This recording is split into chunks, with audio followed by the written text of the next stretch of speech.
네, 안녕하세요. 2020 원더키드의 시대가 온다. IT는 우리의 일상을 어떻게 바꾸었을까요? 시리즈로 좀 이야기를 드리고 있는데요. 이것도 그 중에 하나입니다. 우리가 올해 내내 주목했었던 거, 그리고 작년에 주목했었던 거, 앞으로도 주목할 기업들이 있는데 그 중에 빼놓지 않고 항상 등장하는 기업이 있습니다. 바로 하이디라우죠. 하이디라우는 아시는 것처럼 허거 전문점입니다. 국내에도 몇 군데가 들어와 있기 때문에 가신 분들도 있으실 거고요. 한 번도 못 가보신 분들도 계실 것 같아요.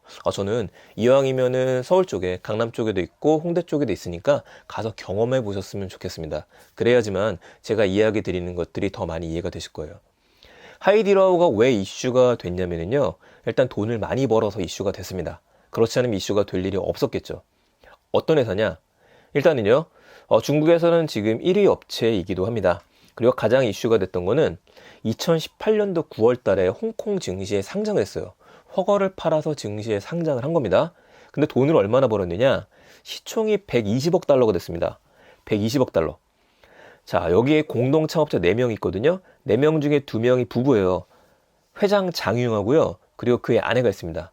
그러니까 이 둘이 투자한 것만큼의 돈을 벌어가게 됐는데 각각 6조의 자산가가 됐었고요. 시간이 흘러서 지금은 얼마 정도의 돈을 벌게 되느냐? 부부 합산으로 자산이 20조 원 정도 된다라고 합니다. 그러니까 어마어마하게 돈을 많이 번 거죠. 도대체 어떻게?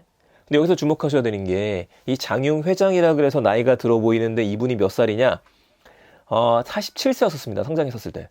그러니까 현재 나이로 봐도 50이 되지 않았다는 얘기예요. 젊은 나이에서부터 만들어서 여기까지 오게 된 거죠. 굉장히 많은 회사들이요 하이디라우를 연구하고 있는 이유이기도 합니다. 자, 그렇다면 어떤 회사인지 조금 더 봐볼게요. 하이디라우 시작은 1994년이었습니다. 94년에 스촨성에서 시작을 했었는데 이 장용 이분이 근로자로 일을 하다가 회사를 때려치고 나왔어요. 그리고 허거를 먹으러 갔는데 맛이 없는 겁니다. 저희들이 중국 식당 하면 생각나는 게 엄청 화려한 식당들도 있지만 로컬은 보통 지저분하다 라는 생각도 하실 수 있을 것 같아요. 이게 너무 싫어서 본인이 차리기로 결심을 했죠. 왜냐면 허거라는 것들은 재료가 신선하게 되면은요 양념이 맛있다 보면은 크게 변별력이 없습니다. 장점이자 단점이 될 수도 있겠죠.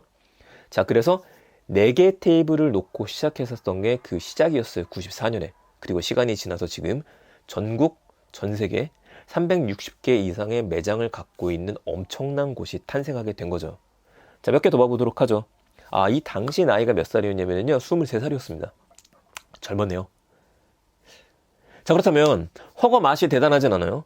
저도 여러 번 가봤었지만 그냥 거기서 거긴 것 같아요. 허거 맛은요. 근데 뭐가 다르냐? 사람들은 놀랬겠던 거는 맛이 그저 그래요. 그럼 뭐가 좋아야 되죠? 서비스가 좋아야 됩니다. 여기는 서비스 기업이에요. 그래서 서비스 기업에서 많이 연구를 합니다. 하이드라에 들어서는 그 순간에 뭐가 시작이 되냐면은 앞에서 번호표를 나눠주는데요. 번호표를 받습니다. 기다려요. 한국 같은 경우에 우리나라 대부분의 기업들은 밖에서 번호표를 갖고 있는 고객은 우리 고객이 아니에요. 안에 들어와서 자리에 앉아서 주문을 해야지만 우리 고객입니다. 하지만 하이디라우는 달라요. 이렇게 대기하고 있는 대기석에서부터 서비스가 시작이 됩니다.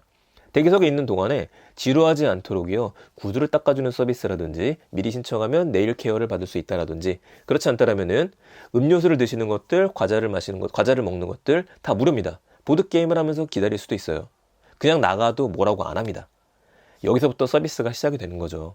자리를 배정받아 앉게 되면은 여러분들을 담당하는 매니저분들이 오시게 되는데 그 매니저가 A부터 Z까지 처리를 해줍니다. 혹시 안경을 쓰신 분들이 있으시면은요 안경에 서리가 끼지 말라고 닦기를 가져다 주기도 하고 머리가 기신 여성분들이 있으면은요 머리끈을 가져다 주기도 하죠. 그리고 우리나라 같은 경우에는요 허거 하이디라우에 가시게 되면 눈 깜짝할 사이 여러분들의 외투를 벗어갖고 하나의 쿠션으로 만들어 주기도 합니다. 그런 서비스를 배울 수 있으실 거예요. 제일 놀란 거는 저는 화장실이었었는데 하이디라우에서 여러분들이 화장실을 갔다가 오시잖아요. 그럼 앞에 민망할 정도로 한 3명 정도가 서 있습니다. 여러분들이 나갔다 들어오시자마자 한 명이 들어가서 안에 정리를 해요. 그리고 앞에 있는 분들은요 여러분들의 어메니티 어디에 뭐가 있는지 알려주는 것들을 지속적으로 합니다. 재밌는 거는 직원분들이 모두 다 굉장히 환하게 웃고 있어요. 니하오 하고 인사를 합니다.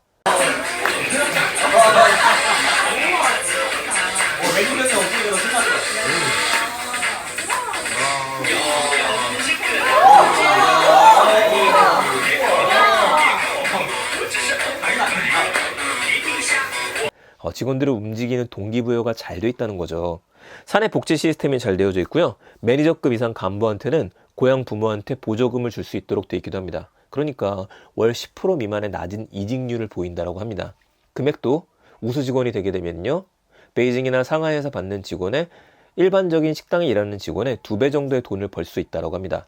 내부 승진 제도도 잘 돼 있어갖고 3년이나 5년이나 열심히 일을 하게 되면요, 점장이 되는 일도 가능해지는 거죠.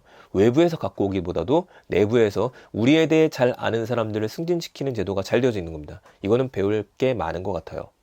자, 조금 더 봐보도록 하죠. 아무래도 IT 이슈에서 여기를 보는 이유는 스마트한 매장 때문입니다. 화이디라오가 국내에 더 많이 이슈가 된 거는 베이징에 2018년도 10월 말에요, 최초의 로봇 허거 레스토랑을 만들어서 그렇죠. 자, 로봇 레스토랑은 많습니다. 그런데 로봇 허거 레스토랑은 처음이었어요. 그럼 이걸 왜 만들었느냐? 상장을 하기 전에 기자분들이요, 르포 취재 같은 걸 가겠죠? 가서 봤는데, 아니 이게 쥐가 발견이 된 겁니다. 혹은요, 너무 더러웠었어요. 발견이 되니까 어떤 일을 벌이느냐? 장용이 한마디 합니다. 일단은 매장 폐쇄. 매장 문을 닫아버리고요, 한 달 동안 문을 열지 않았어요. 그리고서 또 뭐라고 이야기했느냐? 여기서 사람의 용병수를 볼 수 있는 건데 책임을 묻지 않는다. 보통 매장을 관리 못했으면 지금부터 자르거든요. 근데 책임을 묻지 않아요. 책임을 묻지 않고 이거는 경영진의 실수다 라고 이야기하고 사과를 하고 난 다음에 로봇 매장을 오픈시켜버린 겁니다. 그게 바로 이 매장이죠. 자, 앞에 대기석부터 시작해갖고 찬란합니다. 아예 극장을 개조했다라고 이야기를 하죠. 그래서 기다리는 동안에 심심하지 않게 게임 같은 걸 즐길 수 있도록 되어져 있고요. 호명을 하게 되면 안으로 들어가시면 돼요. 안으로 들어가시게 되면은 이제 배정을 받게 되겠죠. 배정받은 자리에서는 여러분들이 아이패드로 주문을 하시면 됩니다. 그런데 들어가는 입구부터 심상치 않고요. 자리에 앉게 되면 굉장히 넓은 공간을 볼 수 있습니다. 지하다 보니까 답답해하지 않도록 미디어 월을 배치했었는데 이 미디어 월이 4가지 정도로 계속 테마를 바꿔줘요. 저도 3번 정도 가봤었는데 갈 때마다 바꿔주더라고요. 여기는 베이징의 월드시티 매장, 세무천계라도 하는 곳이 있고요. 여기에 매장이 있습니다. 200억 정도를 투자해서 현재는 명물이 됐죠. 규모는 2200m 제곱 정도이고요. 테이블은 100개 정도를 운영을 하고 있어요. 자, 이쪽에 가시면은 로봇을 몇 대 볼 수 있습니다. 그 중에 대표적인 로봇이 땅콩 로봇, 피넛 로봇이에요. 이 피넛 로봇이 돌아다니면서 여러분들이 아이패드로 주문했었을 때 갖다가 주는 겁니다.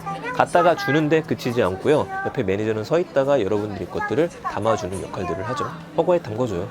나중에 여러분들이 직접 담궈 드시면 자, 이런 역할을 수행하는 서빙 로봇이 있습니다.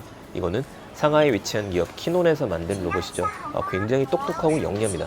처음 갔을 때는 모든 사람들이 재밌어갖고 막 사진 찍어요. 나중에는요, 자연스럽게 일하는 모습을 볼 수 있죠. 두 번째로 모실 수 있는 로봇은요, 들어가서 앉으시기 전에 한쪽 벽면을 채우고 있는 로봇이에요. 쇼맨십을 좀 만들어 놓은 것 같긴 하던데, 이 로봇이 하는 일은요, 주문이 들어오게 되면 식자재를 빼가지고 테이블 위에 올려놓는 역할을 합니다. 그러면 그거를 가지고서 서빙 로봇들이 움직이게 되는 것들이죠. 꽤 재밌는 로봇이고요. 한번 꼭 봐볼 만한 가치가 있습니다.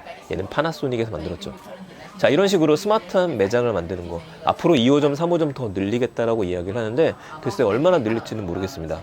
하지만 저희가 볼 수 있었던 건 뭐였느냐, 그쪽 가서 보고 나서 느낀 점은요, 로봇하고 사람하고 함께 일을 하는 식당은 이런 식이 되겠구나. 그리고 로봇 테크가 중요한 게 아니라 푸드테크에서요, 정말 요식업에서 로봇이 도입되었을 때, 인공지능이 도입되었을 때 A부터 Z까지 모든 서비스를 디지털화 시키겠다라고 하는 건데, 여기서 더 중요한 거는 디지털화가 중요한 게 아니라 원래 서비스가 좋은 기업이었고 원래 음식 맛이 괜찮은 기업이었다라고 하는 게 핵심 포인트가 되겠죠. 어차피 기술적인 건 부차적인 일들입니다. 하이디라오에 대한 얘기들 이렇게 정리를 좀 하겠습니다. 그래서 IT 기업이다, 로봇이다 이것만 보실 게 아니라 성공 스토리가 원래 있는 기업이었다, 여기 주목하셔야겠죠.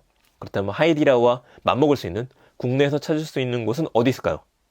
바로 배달의 민족에서 만든 식당이 있죠. 그 이야기는 다음 시간에 들려드리겠습니다. 네, 영상이 괜찮으셨다면 구독과 좋아요 부탁드리겠습니다. 혹은 여러분들께서 2020 트렌드에 대한 책들 더 궁금하셨다고 한다면 원더키드의 시대, 이 책도 같이 보시면 좋을 것 같네요. 감사합니다. 그럼 다음 시간에 뵙겠습니다.